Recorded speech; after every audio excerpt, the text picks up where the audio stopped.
well, we've seen it all before, haven't we? Again and again and again. How on earth did we end up with record amounts of it if it was killed 5 or 6 times? Or alternatively, you believe those science institutions and that the reef is dying, and this is the villain.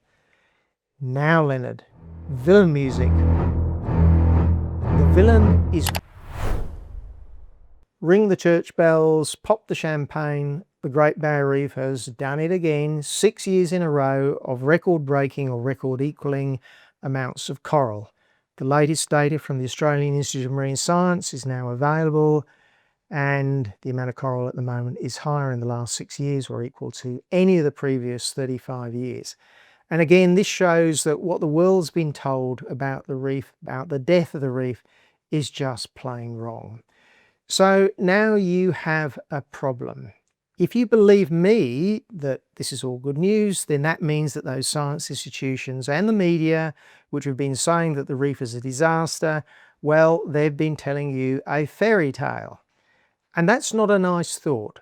Or alternatively, you believe those science institutions and that the reef is dying, which is also not a very nice thought. Many people would rather not look at the data and just believe those science institutions because they prefer the possibility that the reef is dying than the possibility that those science institutions have been telling fairy tales. So you need to watch this video to make up your mind which of the two of these nasty options you're going to go with. Once upon a time, in a land far across the ocean, in the Coral Sea, in fact, there is a big island called Australia. And along much of the northeastern coast, there's an underwater wonderland made up of perhaps 3,000 individual coral reefs, each a few kilometres across and separated from each other by another few kilometres. And those 3,000 reefs form the Great Barrier Reef, which is almost as big as Italy or California and is truly one of the natural wonders of the universe.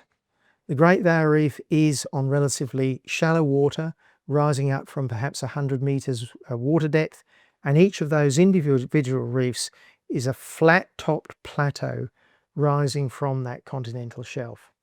But 1 million years ago, there was no Great Barrier Reef, and for reasons that we don't really understand, it started to grow, and then it died and came back alive again and died as the sea levels rose and fell by up to 100 metres during the interglacial ice ages. It did that maybe perhaps a dozen times until we have the present Great Barrier Reef. And each of those flat-topped reefs is made of dead coral, a lot of dead coral. They are actually coral graveyards because the coral is like cement. When it's killed or dies, it does not rot. The dead coral builds up the reef over thousands or even millions of years. Now, in this fairy tale, not much happened on the Great Barrier Reef in that 1 million years until a man called Captain James Cook sailed his ship along the coast and documented the reef for the first time and also claimed Australia for Britain. But the Great Barrier Reef is a mysterious place. It's hidden underwater from prying eyes, and nobody knew almost anything about it except that it was big and corally, and it could easily sink your ship, as it had almost done to James Cook at least twice. Now, in any fairy tale, you've got to have a villain, and we're going to come to him soon. But the next big thing for the reef was the arrival of the scientists in the 1960s. And they had scuba equipment, so they could go underwater and see the reef more or less for the first time and document the reef for the first time ever in just the 1960s, so not that long ago. They could see the reef and everything they found was new to science. Absolutely everything. Enter Robert N.D. No, Leonard, he's not the villain. You see, he discovered that the reef had plagues of Crown-of-Thorns starfish, which could kill the coral, and it would eat the fleshy bits and leave behind just the dead coral. And he said that if that continued, the reef would be gone within a decade. That was back in the 1960s. But he wasn't a villain because, well, it was actually a reasonable concern. He'd observed huge amounts of coral which were dead. It was reasonable at that stage to worry a lot because we had very little data. And then came the Crown-of-Thorns Starfish Committee in the 1970s. No, Leonard, they weren't the villains either, but they were worried that the reef would be gone in a decade. And then came the Australian Institute of Marine Science in the 1970s and 80s. No, Leonard, they were fine too. After all, I worked at the Australian Institute of Marine Science in the 1980s, and they started the first routine surveys of the Great Barrier Reef. I remember the guys actually doing that at the time. They counted the starfish and how much coral was on the reef, and they actually have produced this graph to this day since the mid-1980s. And then in the 1990s, people started to get worried that the reef was now being also killed by dredging and pollution coming out of farms, and that it might only have a few decades left. And then in the late 1990s, in fact 1998, in fact, they decided that it was climate change that was the big danger. Forget agricultural crown-of-thorns starfish. Climate change meant it only had a decade or two before it was finished. That's now almost 30 years ago. And by, in fact, 2012, you look at this point on the graph, you'd be forgiven for thinking that maybe there really was a problem. We'd hit rock bottom, but we couldn't know it at that stage. We didn't know whether the amount of coral was going to keep going down or whether it was going to bounce back. Except what had become clear from that Australian Institute of Marine Science AIMS data was that almost every reef went through these huge cycles of death and regrowth. So, for example, this reef here, there's lots of coral in 1985, then there's a huge loss by 1994, and that was caused largely by recurrent cyclones. The waves from cyclones smashed the coral. And then it regrew by 2001, then another big cyclone, it had crashed by 2010. The two main causes of coral death are cyclones and crown-of-thorns starfish plagues, and they are both totally natural. So in 2012, when it looked so bad, some of us were thinking, well, yes, there's very low numbers for the whole reef, but if individual reefs can go through huge changes, why not the whole Great Barrier Reef, especially as the plagues and the cyclones affect vast areas of the reef. You know, areas bigger than a small European country easily.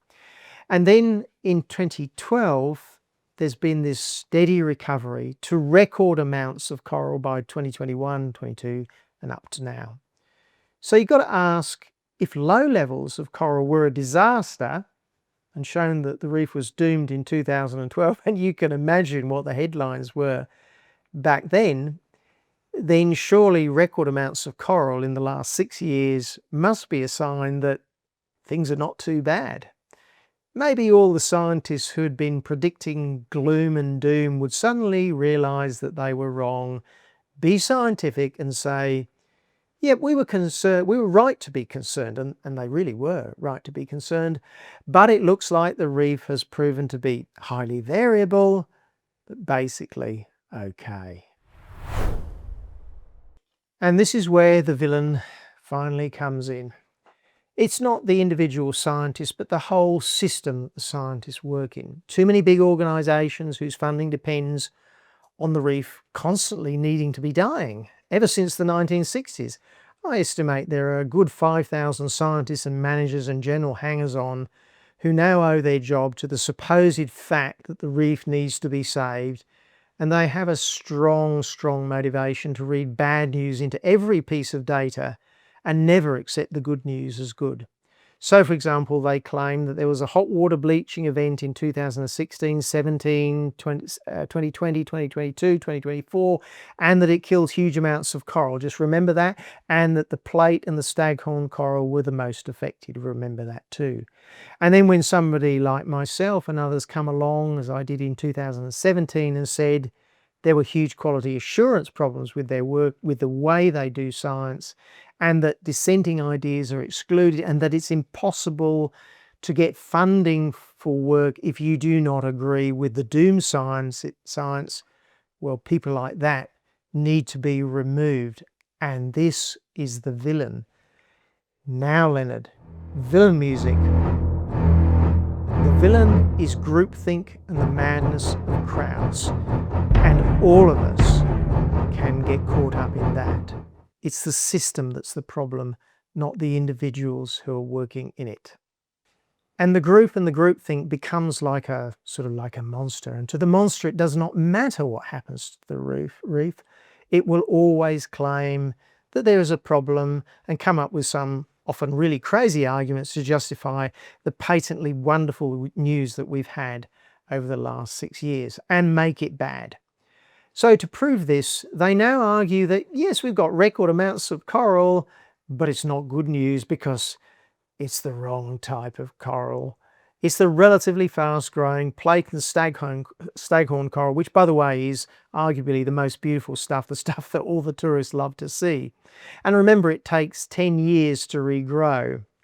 But consider this. Remember they said that Platen Staghorn coral had been clobbered by the unprecedented bleaching events 5 or 6 times in the last decade? Well then, how on earth did we end up with record amounts of it if it was killed 5 or 6 times? Well, the answer's obvious, because it was never clobbered in the first place by those hot water bleaching events. I've done a couple of videos on coral's remarkable ability to deal with hot water, but what this particular instance has proven is that science institutions need to be reformed to break that groupthink, break the self-interest of needing the Great Barrier Reef to continuously be dying but not dead. Never totally dead, but it's good for them that it's only got a couple of decades left from now until eternity and back to the 1960s. The trouble is that, well, greybeards like me, well, we've seen it all before, haven't we? Again and again and again. And we've stopped believing in the catastrophism. But it means that we do have a nasty problem, even though the Great Barrier Reef is obviously in good shape, and that is that our reef science institutions are untrustworthy and in need of reform. Remember that even now the reef is hidden underwater, and even the tourists who go out, 1 million a year, well, they only go to a tiny little part of the reef. So it's easy for the science institutions to claim a disaster. And believe me, they do not show graphs like this anymore. They did up to 2012 when things were going badly, but they don't do it anymore. So because they don't see graphs like this, the average person, it's easy to convince them that the reef is dying. That's what the institutions have done. And it's a crime. So the reef is fine by the data collected by those institutions themselves. So rejoice. And despite my comments about the general untrustworthiness of the reef science institutions, at least the Australian Institute of Marine Science have done a great job over more than 40 years collecting this data. Record amounts of coral in the last 6 years, but of course it won't last. We might get a huge cyclone in this summer and we could lose 1/3 of the coral. We could get subsequent cyclones and lose even more. And that dead coral will pile up on those reefs like it's done for 1 million years. Life and death will go on, but the reef will be fine. It is arguably the best protected and most pristine ecosystem on Earth, with the exception of maybe Antarctica.